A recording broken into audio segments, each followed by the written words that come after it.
I'm Dr. Craig Chalquist. Welcome to my brief presentation on narcissism, what it is, how to deal with it. And a little housekeeping first. If you want to be informed about these videos, go ahead and subscribe to my YouTube channel. It's free. And you can get a copy of my monthly events newsletter by going to chalquist.com and subscribing to that. I do one every month on the 1st to let people know what I'm up to, where I'm going to be, things like that. Usually these videos come out every Friday. They have for the last few Fridays. I'm going to be busy next Friday, so there won't be a video for those of you who show up for these. So also wanted to mention too, there's a whole summit on narcissism at Jung Platform.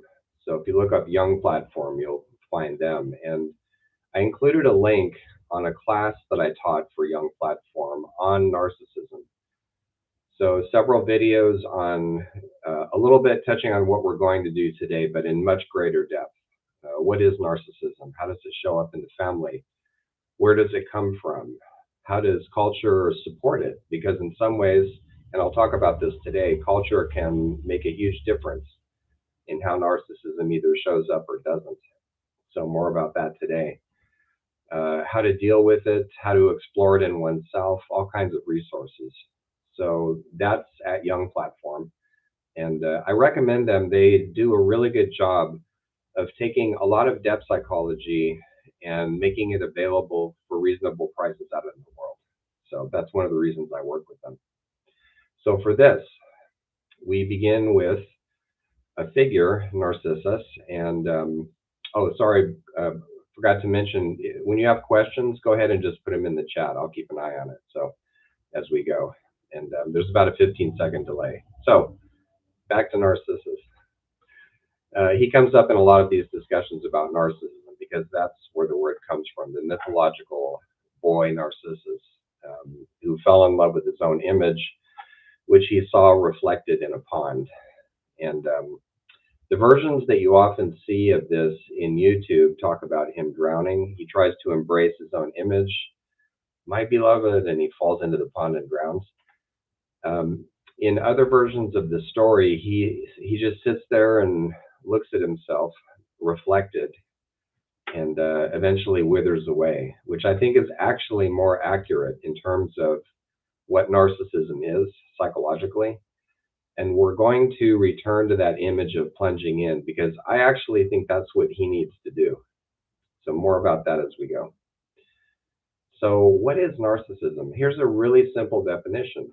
Grandiose selfishness. That's really all it is in terms of how it shows up. It's grandiose, me, and it's selfish. It's like, imagine a kind of selfishness that takes over the entire personality, and it shows up in pretty much every area of a person's life. That's narcissism. We're all a bit narcissistic, and I will get to that in a moment too. So it's not just those evil people over there. And that's probably my biggest complaint about videos on narcissism that people post. They often have really good information, but it's about those people, right? But we all have to deal with this, all of us.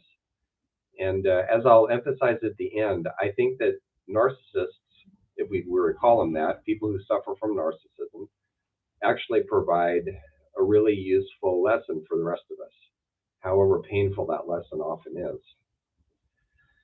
So in terms of unpacking narcissism a little bit, like how does it show up?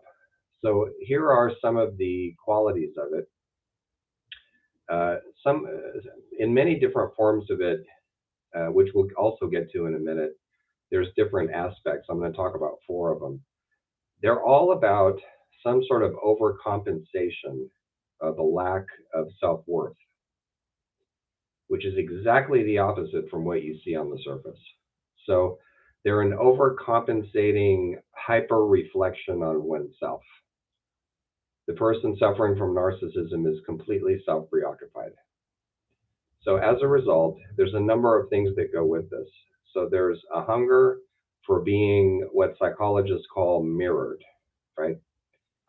And mirror hunger is please admire me, please take me seriously, please listen to me, that kind of thing, right? It's enormously dependent on other people's admiration, which is part of the central contradiction of narcissism. As I saw during the 9 years I spent as a clinical practitioner, and saw it a lot in my men's groups as well. Worked a lot with violent men. So mirror hunger tends to be a hallmark, particularly of the grandiose kind of narcissism. That's one of the four kinds I'll mention later. Huge sense of entitlement. And you see a version of this when famous people get pulled over and they say to the cop, "Do you know who I am?" Like that has any bearing on the fact that they were just doing something they shouldn't have been doing, if that's why they were pulled over. We all know that people get pulled over for a lot of reasons. But you're going 80 in a 30-mile-an-hour zone, cop pulls you over because you're dangerous. Do you know who I am? Right? Entitlement. And what that means is expecting to be treated as special when you've done nothing to deserve it. So every now and then I see this in students when it comes time for grades, and they say, "Oh, you gave me a B instead of an A." And I said, "Yeah, my criteria for grading are all spelled out on the syllabus for the class. And you can always talk to me about them if you're not sure where you are. So the amount of work you did, in my opinion, got you a B as a grade." Well, I think I deserved an A. Really? Why? Well, because I'm trying hard, and because this and that, and and they start evoking character qualities, right? That's entitlement. I deserve an A, even though I haven't earned one, right? So we see this all over the place, and here in the United States, it's rampant. So entitlement as a quality of narcissism, self-centeredness. Already mentioned that one. A lot of times, narcissistic people resort to flattery in order to be admired. So we'll say more about that momentarily when we get to relationships. There's a sense of intoxication when one is admired. You can see the narcissistic person get all glowy and wow, and whereas I think a more mature response is to appreciate it if it's genuine, and if it's not, to wonder what the agenda is and where it's coming from. So intense envy is a quality of narcissistic pathology, if we use the clinical term. Narcissistic rages, those are tantrums, but they show up in adults. Or let me qualify that: people who are in adult bodies having tantrums, right? Greed is often a quality of narcissism. Internal isolation, of feeling like I'm all by myself, even though one has an army of admirers, right?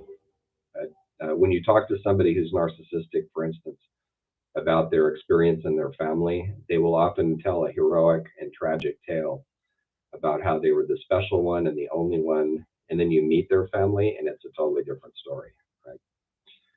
Highly demanding, especially of attention, highly demanding, and oftentimes an underlying depression that doesn't get vocalized, but it's there. Sometimes it's unconscious. Emotional immaturity is a hallmark of this. It's in many ways, narcissism is what used to be called a superiority complex, only it's entrenched everywhere in a person's life. A quality that's not mentioned often is intense competitiveness. Have to be better than those people over there, have to look better, have to have a better performance indicator of this or that. Always competing with other people. And in higher education and the sciences also, it often shows up as intellectual narcissism. The person who has to be the smartest person in any room, the person who asks questions not to find things out, but to show off their knowledge, that kind of thing, right? So overall, what we're seeing here is a fusion of one's role or persona, as Jungian psychologists would say. The face that you wear in public, there's a fusion of it with one's actual self, such that you can't tell the difference. An image that's been used is that the mask that you wear no longer is a conscious tool, but it's stuck to your face, right? So you can see how vulnerable this is. if you don't appear perfectly, if you don't show up and get an admiration, your ego collapses, which is one of the things that makes narcissism so intense. Now, there is perhaps a spectrum of possibilities with narcissism from mild to extreme. So when we meet people who are mildly narcissistic, we might just say they're egotists. Oh boy, he has a big ego, right? When it's extreme, we would call those people malignant narcissists. So here's more on the extreme end. Highly exploitive behavior, right? Valuing friendships and work relationships just for what you can get out of the other person. Gaslighting, which is a hugely popular term right now, basically means making people feel like they're crazy. So somebody makes a valid complaint about something and you put it right back on them, right? You're trying to convince them that their perceptions are wrong. This has also been called percepticide. So that's a favorite tactic of highly narcissistic people. Lying, of course, retaliation for perceived slights. So you might say something to a narcissistic person that dings their ego a little bit, and then they hit back somehow. They get back at you. I would actually argue that the thirst for revenge is about injured narcissism. That's where it comes from. It's understandable when somebody's hurt you to want them to feel the pain that they caused you. So I'm not talking about that. But when you actually go to the trouble of inflicting that pain upon them, that indicates a narcissistic injury. They've injured your ego somehow. Narcissistic people might play games with money. They might not pay their bills. And I don't just mean like a utility bill that you forget about, but you contract with someone to do work for you and then you blow them off and not pay them. And then they have to sue you, right? Or you have a huge operation where the rent's due every month because you're occupying all these buildings and you just stop paying them. Lack of empathy, an inability to really feel what other people are feeling. This is a very important and dangerous characteristic. Paranoia, and what paranoia amounts to is suspecting that other people are doing to you what you would do to them. That's what paranoia is, right? So when we're saying these people over here, they're out to screw us, they're out to do this, they're out to do that, what you're actually saying is because that's what I would do in their place, right? So paranoia, massive projections, massive attributing to other people what isn't really theirs, what isn't really going on with them. So more about that in a moment too. And then an underlying terror of being dependent on anybody. There's a lot of emphasis on, I built myself up, I'm a self-made person, it was my effort that did this. And the very energy that goes into these explanations is kind of unconvincing. And when you think about, what human society actually is in relationships, nobody's self-made. Nobody ever is. And that doesn't mean that we don't work hard to improve our lot or get someplace in life or whatever, but we always depend on other people. With every breath we breathe, we depend on the entire planet. So narcissism is fundamentally at odds with relationality and with environmental relationality too. So terror of dependency and also of seeming imperfect or weak. And these symptoms all get worse when a person's self-esteem is threatened. So if someone suffering from narcissism, let's say, is facing layoffs, or somebody that they really needed their supplies, mirror supplies from, narcissistic supplies, they suddenly die, or they walk out, they say, I'm done with this, right? Or they get criticized publicly or whatever. Those ding their overextended, fragile ego. It's like a popped bubble, and they have to reinflate it with different means, right? Now, one thing it should be clear by now that narcissism it's not excessive self-love. And I don't like the explanations that say a little narcissism is okay, a lot of it is a problem. So that's seeing narcissism hydraulically, as though it were this kind of substance. Narcissism and self-love are two completely different psychologies. So if you suffer from mild narcissism, That's not mild self-love. That's mild narcissism. That's something that needs tending to. If you're suffering from a lot of it, then you need tending to it even more urgently, right? So the question comes up, where does this come from? Um, I'm just glancing at the chat window here. Hey, Lola, where does all this come from? So there was this school of psychological thought about 20 or 30 years ago that went around saying, don't praise your kids too much, don't make them feel special. That has nothing to do with narcissism. That will not create a narcissist. So if you're a parent, don't worry about that. Narcissism comes from when a child is treated like a thing, like an appendage to the parent's ego. And so what this looks like is that usually a child has a narcissistic parent or a parent figure, and the child is enlisted from a very early age to have one main job, mirroring the glory of the parent, right?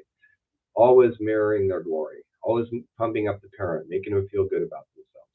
That will create a narcissist. They only exist to reflect the glory of the parent, right?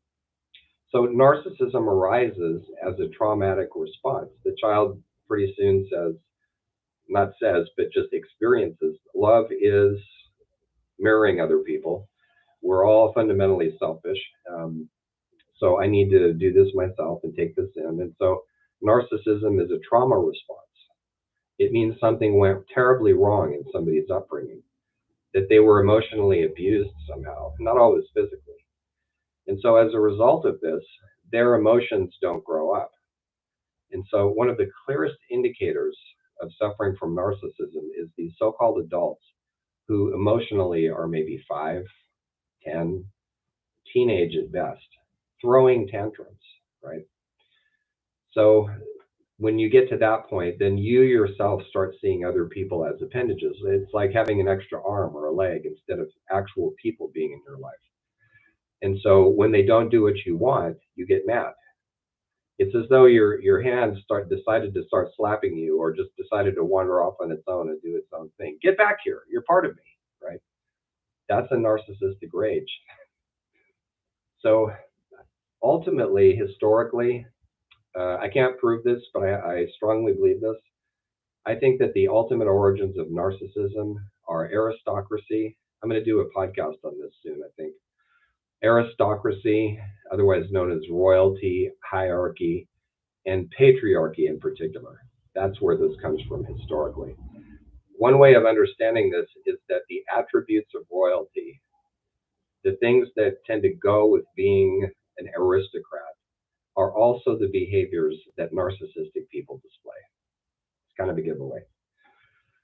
So I mentioned earlier 4 types of narcissism. There might be other types. These are just 4 that have received a lot of focus and some research. So grandiose is the one that most people associate with narcissism. Look at me, look how great I am, right? Covert narcissism is harder to spot, and it's also called vulnerable narcissism. It's just as entitled and grandiose as the first kind, but it's internal. So the person has fantasies of unlimited greatness and power and this and that, just like the grandiose person, but they don't speak it. And they tend to be like the grandiose narcissist, allergic to criticism, but they internalize their anger. They don't show it. And they find passive aggressive ways to get back at people. They're the secret backstabbers among us. And whereas the grandiose narcissist is hyper concerned with looking good, the covert narcissist is more concerned about not looking bad to people, right?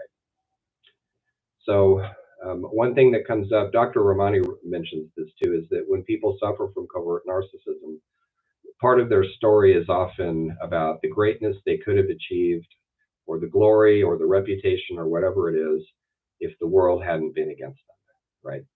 So that comes with it sometimes. So grandiose and covert, those are 2 types. There's 2 other types, malignant, which I've already talked about. Highly exploited people often end up in jail, actually. And then the 4th kind is another one that can be hard to spot. It's called communal narcissism. It's less well understood by researchers, But what this looks like is when people do good things for other people. They take on community causes, for instance, and which is a laudable thing to do.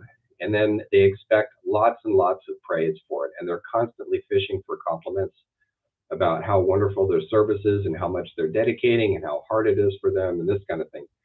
And the other people who are listening to this often have this guilty feeling of, I kind of wish they weren't helping us. This is really a lot of effort to keep praising and mirroring them. So communal, which actually does some good in the world. So um, one other thing I'll mention too along these lines is a reminder that we all suffer from this a little bit. So I wanted to give a couple of examples of that, and checking the chat real quick. Oh, there's a question. Do covert narcissists tend to be introverts? I think so. That's a great question. I think they do. Um, Trying to think of if I've worked with anybody over the years who was a grandiose narcissist who was an introvert, and I'm not thinking of anybody. So that could be an important part of that dynamic. That covert. I've known several people over the years who I would say are covert narcissists, and I think they were all introverts. So yeah, maybe that'd be something interesting to research for sure. So in terms of everyday narcissism, a few examples of this, and then we're going to talk about family, relationships, and work, and then collective narcissism, and that'll be a good way to finish. So there's something that comes up that I think of as techno entitlement, and I suffer from it myself. And this looks like you get really used to being able to, let's say, check your email on your phone. So um, you go and check it, nothing happens, and you get pissed or just irritated anyway. What the hell? What's going on here? I want my email now. So, or you go to set something up on your computer, it doesn't work, right? It's so irritating um, because we're used to getting our needs met that way. We're used to things working, right? And when they don't, it's annoying. But I look at this as a small example of everyday narcissism. Um, and I see another question, so I'll get to that right in just a second. So thanks for putting that in there. So technical and entitlement, it might be an example. And here's another one that often goes with getting older, which as I get older, I'm noticing more and more. Um, and I don't mean things like changing your appearance, although those could be examples too. But so I often, like if I'm listening to a show or I'm talking to people at a party or whatever it is, there's somebody who's in their 70s or their 80s or even older, and they'll say, "I'm 70 years young." When did this start, right? Yeah, 70 years isn't young, right? I'm coming up on 60. That's not young either. It's younger than 70 and it's younger than 80 and 90. But, can't we own it? We're getting older. So there's a tiny bit, right? A tiny bit of narcissism. Sometimes it comes with perfectionism, having to have it your way, right? And being demanding about it. And in terms of collective stuff, which I'll talk more about in a moment, the scarcity view of things. There are winners or losers. There are rich or poor. And, if you've looked around much, you know that we've got both, right? But it's this presenting of things as polarized possibilities. There's either people on top or people at the bottom. That's a narcissistic view, right? So I mentioned before intense competitiveness to the point where it stops being fun for the other people who are involved in the game or whatever the game is. And then we should mention religious and political exceptionism. So my religion's the only true one. My nation's the nation that's better than all other nations and that kind of stuff. That's an example of group narcissism. So more about that in a moment. So let me get to this question here. So, hey, Caleb, what's the difference between narcissism and just plain old selfishness? That's a good question. So the difference is that with narcissism, well, for one thing, there's a career difference. So if you're a psychologist, you make more money when you use the term narcissism because it's a clinical term. than you do by saying selfishness. So that's one difference. I would actually say though that there is a bit of a difference in the sense that when selfishness is highly entrenched and it becomes associated with those other characteristics I talk about. So plain old selfishness tends to be in just one area of a person's life, or maybe two. So we all know people who are maybe selfish about money, but they're generous in other ways. But when it becomes entrenched, when it starts affecting all areas of a person's life, I think that's when we can call it narcissism. So if that's not clear, put another question. I'm glad to develop that if what I said isn't clear. So let's talk a little bit about relationships and family now. Everybody's favorite thing. And oops, I just lost my notes here. Hang on one second. Oh, it actually froze. Oh, that's a bummer. I hope that it's still going out live. I'm going to assume that it is. Yeah, Caleb, I agree. I think people do overuse the term. It's one of those trendy terms now, narcissism, like gaslighting is. So my notes decided to stop cooperating, so I'm going to go ahead and just wing it, which I can do. I've had a lot of experience with all this material. So let's talk about relationships and families. So we've all had to deal with this. It's common enough that oh, good. Thanks, Lola. I'm glad I'm still on. It's common enough that we've had to all run into this. Some of us in relationships, some of us in our families, usually both, actually. And I'm thinking of cultures like the States where it's super common. So a couple of thoughts about this. It then becomes a question of how do I want to deal with this in a way that's okay for me, but doesn't sever important relationships. And thanks, Cheryl. Again, I'm glad I'm still on here. Never know about the tech. So one question that comes up is, and I hear this all the time, I get asked this a lot. So people say, I'm in a relationship with a highly narcissistic partner. Should I stay in it? I don't know. I think it depends on whether you're getting more out of the relationship than not, right? One of the difficulties of being in a relationship with somebody who's highly narcissistic is the constant demand for mirroring, for one thing, and then also there's the punishment, right? Narcissistic abuse. And probably the central contradiction of this is that narcissistic people tend to be allergic to relationships. And when they're in one, it's usually because they're exploiting the other person as a source of mirroring. And with malignant narcissism, maybe money too. And so there's that to have to deal with. Also the narcissistic rages and the gaslighting if that occurs. And the big contradiction is when if you mirror somebody who's narcissistic, then they feel good temporarily, but it also arouses the envy in them and they attack you because you have more supplies than they do and they feel envious. This is all unconscious, right? If you don't mirror them, then they go into a narcissistic rage. So there's no way to win. There's no way to have it turn out okay. So if you find yourself in that kind of a relationship, there's a couple of things you can do. One is get therapy. And even if the other person doesn't agree to be in therapy, you need it. And it can help you figure out, why am I in this? Is this a pattern for me? And stuff like that, right? So that it's important to have support with all this. Another thing is to focus on, what's a good way of saying this? When you get into arguments with people who are narcissistic, to focus on the solutions. So, and to not put up with blaming, to not put up with any of that, and to refuse to take on the projections.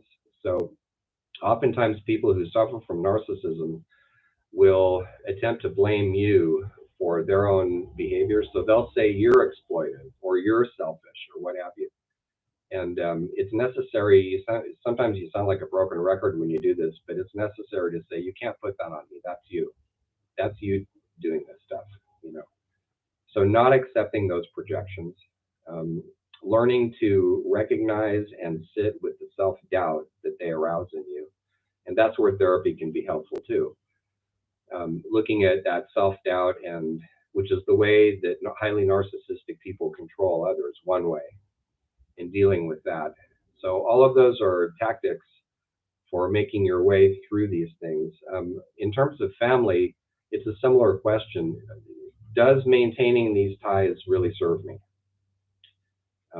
Or should I just let them go? There are sometimes situations where family members are so highly toxic and so aggressive and such bullies that you simply can't deal with them. So that happens. As a former family therapist, my bias was always to try to preserve those relationships, and I guess it still is in some ways. But I see that even in my family. There are people who you simply can't deal with and hold on to your sanity because they're too destructive. They're just people you can't deal with at all. So sometimes that has to happen. But the ideal would be to be able to have that conversation with other people present and get to the heart of what's going on. Unfortunately, when narcissism functions as a character disorder, it takes more than that to really get at the roots of it. So another thing that I've seen sometimes that's successful in, especially in relationships, is to make therapy a condition of staying in contact with that person or of staying in the relationship and telling them very specifically, your rages, you're this, you're that, I can't put up with this anymore. You need to get into therapy with somebody who specializes in narcissism or I walk, right? So sometimes it comes to that too. A lot of this depends as well on whether it's mild, moderate, or severe. So you should bear that in mind as well. It's a hard place to be in. I've been contacted since I started teaching this online by a number of people who've suffered from this, and it's hard to go through. Another thing too about this, and then we'll talk about the workplace, is having to do the inquiry in terms of um, what is it that is hooking me into this? Am I replaying a situation from my childhood that I need to get some kind of closure on? Did I have narcissistic parents, for instance, or a narcissistic sibling, or what have you? So that's stuff that needs to be looked into as well. We tend to repeat the stories that we're not done with. So, and I think that's actually a crucial feature of human nature in general. So that's something to explore. Now, as far as the workplace goes, there's a whole other set of considerations that focus on the fact that we are dependent on our employer for income. So we are in a power relationship where the power is all on the other side. Most of the power is financially, right? So there are things that you can ask yourself, like who is well, you have to be clear on who is the narcissistic person or persons at work that you have to deal with. What is their position with regard to management? Sometimes they are management, which is really horrible. How severe is it? How committed am I to this job? Is it something I can trade up? There's been a couple of times where I have left employment because of highly narcissistic management. And you need to document everything when they're abusive to you. You need to refuse to put up with the abuse. Like I was in a meeting once and somebody started screaming and I got up and left. I won't put up with that. And I told them that afterwards. When you regress to 5-year-old, I'm gone, right? I will never stay in a room with you if you act like that. So you have to set boundaries. Same thing in relationships. You have to have good boundaries. So those are all things to consider. Thinking of a friend of mine who was in a workplace where there was a change of management and somebody came in who was really malignant. And she was a couple of years away from retirement. So she decided, and I don't blame her a bit, to stick it out. And so she got through that really tough couple of years and was able to retire. And it took quite a toll on her, physically and mentally, but she got there. So sometimes that's actually the best decision. But whole organizations can be either influenced by narcissistic people or just passive in the face of narcissistic abuse. And when somebody is attacking you in the workplace somehow, when you go to HR about it, oftentimes that's a step that can never be taken back, especially with somebody who's narcissistic, because they will remember it and probably retaliate. So you need to ask yourself whether you're willing to get into a battle like that and what the cost might be to you and what your vulnerabilities are. But there are just some situations where it's not realistic to stay at work anymore when that's happening. And then there's others where, and I've done this myself as a manager, I've pulled people aside who I got complaints about, and I've been very specific about what their behaviors were. And I've said, we can't have this, we can't have that. We need to work out an improvement plan for you, and we're going to have another conversation in 3 weeks, and there's going to have to be improvement, right? So there are some workplaces that take this seriously. And I'm thinking of groups like there's a business called Axios, which is a news aggregator, and they actually make a public statement about this. They don't use the word narcissism, but they basically, right up front, they tell people, if you're here just for you and you don't play well with others, we don't want you, and we'll get rid of you, which seems to be a workable policy, right? So that's a bit about narcissism in the workplace. That's a tough one when it comes up. And if there's more questions about that, I'm happy to answer them. So let's talk about the collective a bit. One of the points made by Janine Canty, and her last name is spelled C-A-N-T-Y. So she's an eco-psychologist with a clinical background, and she just came out with another wonderful book, which has narcissism in the title, actually. And her emphasis is on collective narcissism, that whole cultures can exhibit narcissistic behavior. And she makes some really good points about this, one of which is that to mistreat the very earth we live on and exploit the resources and leave large pieces of it barren, screwing up the climate and things like that, those are narcissistic behaviors. That's a cultural pathology that's at work there. So I think that's an important point. I'm thinking too of Eric Fromm's coinage of a term. He called it group narcissism. And this is where people who may not individually be narcissistic nevertheless display some narcissism, and they feel that their group is the best group, the only group, the exceptional group. And of course, historically, we see where that goes, right? When one group of people think they're better than the rest of us, it never turns out well. So, and that goes by different names, exceptionalism and so on. But those are examples of where narcissism shows up as a cultural pathology, what Eric Fromm would call a culturally sanctioned defect, which is an interesting term. What that means in plain English is it's an attribute that's destructive or harmful in some way, a character attribute that a culture reinforces. So when you think about, just to use social media as one example, the huge overemphasis on appearance, especially with young people, and how many clicks did I get and how many people are liking me and all that, right? So those are ways in which our culture reinforces narcissism. Another is what's been called the culture of throwaway, where you buy something, it doesn't work, you pitch it, you don't know where it goes, right? You don't know where it ends up. And that's a narcissistic maneuver too. So what do we do about that? And I think where some of this has to start, and yeah, I agree with you, Lola, it's tough when it's a religion, when cultural narcissism is a religion.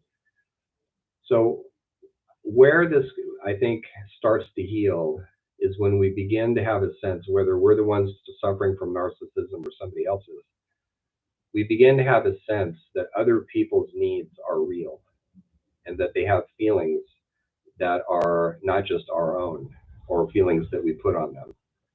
So this is called empathy. It relies on imagination heavily. And when I've worked clinically with narcissistic people, I will have them right in the room imagine how different people feel about their behavior. So for instance, in men's groups, sometimes we would do a check-in and then the guys would come in and say, yeah, I really blew up on somebody today. And, my boss mistreated me. I went out to eat. I blew up at the waitress. And, so I would say, okay, well, thanks for being honest about that. Now I want you to imagine how it felt on her end. And this is a very uncomfortable exercise to do with people who are very narcissistic and used to getting their way.